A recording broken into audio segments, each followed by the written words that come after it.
ba chroniqueur ba combattre Ferry, ba artiste musicien ba combattre Ferry, ba politicien ba combattre Ferry. Mais Ferry yango azanani. C'est qu'à pour Ferry Gola zo respecter ligne de conduite ya rumba congolaise, nde il faut ba boma Ferry. Pour ba la biso musique ya lokuta na Congo et ko lekate. Ferry Gola pona biso aza identité ya rumba congolaise pe identité ya culture congolaise. Ou boy Ferry Gola c'est-à-dire ou boy culture congolaise. Pour nous c'est Ferry Gola ou rien. Ketchup vraiment ko yena na mwana o nani o ndumba mususu o akenda ba rod partout comme on est na chichiki bola ba olia na mbanga nga naza fina envie que l'autre côté yuri ma on loba na live parce que moi j'ai Dieu m'a restauré, Dieu m'a nettoyé depuis l'Afrique. C'est pour cela quand je suis arrivé en Afrique na teka nso te na sala ki ndumba te ozo comprendre de konanga ya mobali na sala ki awario bino mo bomoni ndenge grande sœur Afali Ipupa a déclaré façon petit frère na bango Fally Ipupa a se comporter depuis à Betty Stade de France fala kabela lisu bandeko ni mbongo te Fally même ndako pona sombela sœur na ya koka sombela ndako sœur na ede sko ya ngwana bino boluba ke Fally azala na mbongo Fally azala na po nini azo lemba na ko sombela grande sœur ni lopango même na Afrique yango lelo sœur na ngai tina Ipupa na ye na yebisa ok yebisa vraiment petit frère na yo pona azala béni il faut abenga bana wana oya wangana mwana o Fally alongola kombo na loboko mwana wana za très important na famille na bino ata ko to Fally azala suna mama bango te yo etake grande sœur kobeta na basal wana il y a d'autres artistes bazo salango na forcing au lobby. Il y a d'autres artistes. Bah ça là on a forcing. Pour ça la mine. Ko forcer ko beta babilo ko yozolo ba. Ba concert la mine ne. Voilà. Il y a ba grande salle, il y a ba stade. Oui. Et après bazo les la bazo perdre bambongo na bango. C'est ça. Ngai na ko beta concert avec mes conditions. Que oui puis si que e bagolo ilo ko isanga ce que bien pas pervé mon ko moyembi. Ba comme su ko yembi la eli susu. Bah comme moi bah comme ce que je Charles Bercy et les musiciens privés quand il n'y a pas perdu. Charles Bercy bah nzembo ça idée wa nous on wapi ya comment on est fan Jonas succès comment on est fan Jonas succès ah bah Gaulois bah gladiator non vous avez faim. J'espère qu'au salaire qui nini, au mela qui tolia qui tenanda wanali. Ya. Ba texte wana, ba inspiration wana là, on est beau tagelenga non Charles Bercy nani, beau tagelenga ye. Faut ya ko expliquer nga. Faut ya ko expliquer nga ba inspiration les autres wapi. Non. Ya golala boy.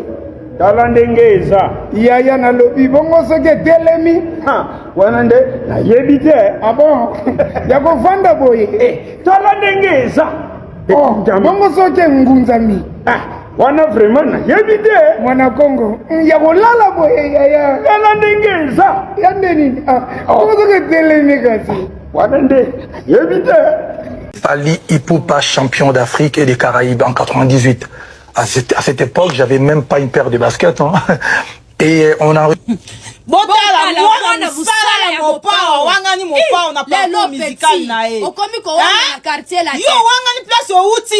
Non, magoloise yango nalinga batolola mukilote bazaka lokuta. Ça magoloise. Comment ça ko wana na vie rambo? Yo vraiment ba sapato mo pa bando sombela yo. Bando tinga. Oh sombata basket mo côté na lole mwa kilo. Bando tinga on Équateur pas de ba mongo. Et puis magoloise azolo ba. Ça fit champion d'Afrique. Lole mwa kilo petit na biso. Afrique yango ya wapi Équateur.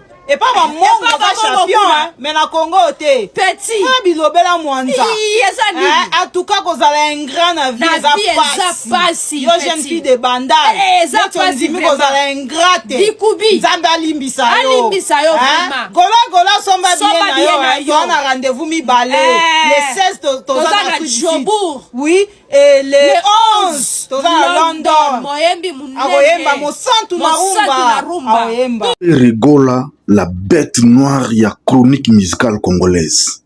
tango ndeko na yeki gola kufaki awa tomonaki presse congolaise ndenge lamukaki ya chronique musicale elobi n'importe comment likolo na kombo affaire lelo tomoni ya ndeko na fali pa mwasi ya bini alobi n'importe quoi n'importe comment mais la presse congolaise défendit kinya yango toye ko conclure ki récite ya affaire gola tant là ya affaire gola ndeza problème eza la personne de Hervé Gola temeza récite na ye simplicité na ye connaissance na ye musicale yango lokelaka affaire gola makambo. Comment fait-il tango zalaki affaire gola awa internet ezalaki bousculer bato zalaki kimiate mais tango komi afali silence radio silence vraiment radio yango to ngana to yeba faire asala bino nini na musique congolaise to présence ya affaire gola ezalaka nini na ba vie na bino moto alobaka na ye te musique na ye kaka nde elobaka na place na ye musique na ye mpe efingaka bato te musique na eza baréalité ya baveki quotidien na biso tout mais lelo faire gola wana soka mwa makambo moke ya ye boyaka bolobi n'importe quoi azo se victimiser ye aza auteur ya makambo wana azala auteur ya makambo azala auteur ya makambo te c'est toujours lui le nerf ba problème faire gola mais soki eza fali bofandi kimia bozipi makambo afali l'autre comme omona soki RDC zo ko avancer te eza pona mutema mabe et puis mutema mabe soki leki mingo ma kindoki comment fait-il faire gola soki eza makambo faire gola boyaka na ba émission ba panel na ba TikTok ba WhatsApp na ba YouTube ko finga fere ko fingela ye mama awa ndeko ya fali pa moko bimi apesi ba allégation ki nene ndeko na bango zo linga dami to moni moto moko taye ko bima ko défendre soki ezalaki fere lelo nde orligola bimi aloba boye aïe aïe aïe aïe ezalaki problème bionique abimaki nsima na 2025 awa mais on a eu des sérieux problèmes ezalaki na kati ya communauté mais nazo conclure nanga koloba na bino tous les jours que fere gola aza leader oyo abotama grand akokufa grand abanda musique aza moke azokola nango na nzoto aza mpe ye moko te na famille bavile kwa bapaster kwa baemekano baza bacousin ya fere gola batangi na bango trop bayembaka mpe bien mais stabilité ya fere gola bango bakoprena yango te na famille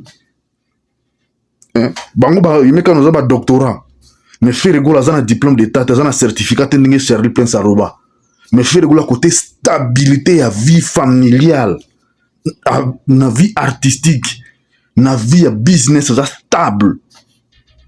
Et c'est un monsieur qui ne se communique pas. Biso surtout la faire, c'est parce que on a vu que c'est quelqu'un qui a beaucoup de l'intelligence. Azanga kikaka moboti wa ya solo pour asungaye atanga classe asirisa. Parce que ce qui fait le gola c'est ça la classe. Alinga za la haute.